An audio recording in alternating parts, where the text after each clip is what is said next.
ప్రపంచ చరిత్రలో ఒక అరుదైనటువంటి ఘట్టం కిందన చూడాలా కుంభమేళ అనేటటువంటిది. ఎందుకు అంటే ఇన్ని కోట్ల మంది 70 కోట్ల మంది దగ్గరగా 60 అనుకుందాం పోని నాస్తిక హేతువాద హిందూ వ్యతిరేకులందరి భావన ప్రకారం 50 కోట్లే అనుకుందాం. ఒక యూరప్ ఖండపు జనాభా అంతమంది కేవలం 45 రోజుల్లో సంక్రాంతితో ప్రారంభమై శివరాత్రితో ముగిసినటువంటి ఈ 45 రోజుల్లో ఒక నగరం దగ్గరికి వెళ్ళి అంతమంది స్నానమాచరించడం జరిగిందా ప్రపంచంలో ఎక్కడన్నా? అక్కడి నుంచి కోట్లాది మంది అటు అయోధ్య కావచ్చు, కోట్లాది మంది అటు కాశీకి కావచ్చు వెళ్ళడం ఎక్కడైనా జరిగిందా? అంతంత దూరాలు ప్రయాణం చేయటం, దానికోసం 3 రోజులు 5 రోజులు 7 రోజులు 10 రోజులు ప్రత్యేకించి అదే పని మీద వెళ్ళడం జరిగిందా ప్రపంచంలో ఎక్కడైనా ఈవెంట్?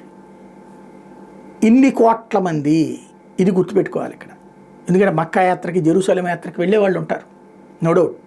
బట్ 45 రోజుల్లో ఇన్ని కోట్ల మంది, 50 కోట్ల మంది, ఇది ఒక ఎత్తు. రెండవది, ఎలాంటి మత ఘర్షణ లేదు, ఏ విధమైనటువంటి సందిగ్ధత లేదు.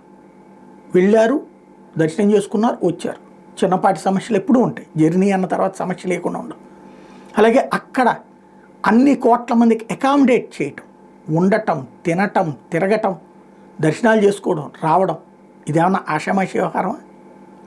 కోట్లాది మందికి సంబంధించినటువంటి ఆ భావన, వాళ్ళల్లో వచ్చినటువంటి ఆ భావన, తమలాగా ఇన్ని కోట్ల మంది ఉన్నారు అనేటటువంటి ఆ భావన భవిష్యత్ తరాల దాకా చెప్పుకోవడానికి వీలవుతుంది.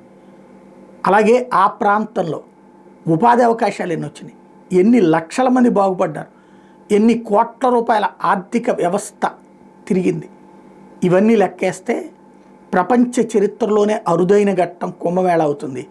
సరైనటువంటి రూట్లో రాస్తే ఒక కావ్యం అవుతుంది.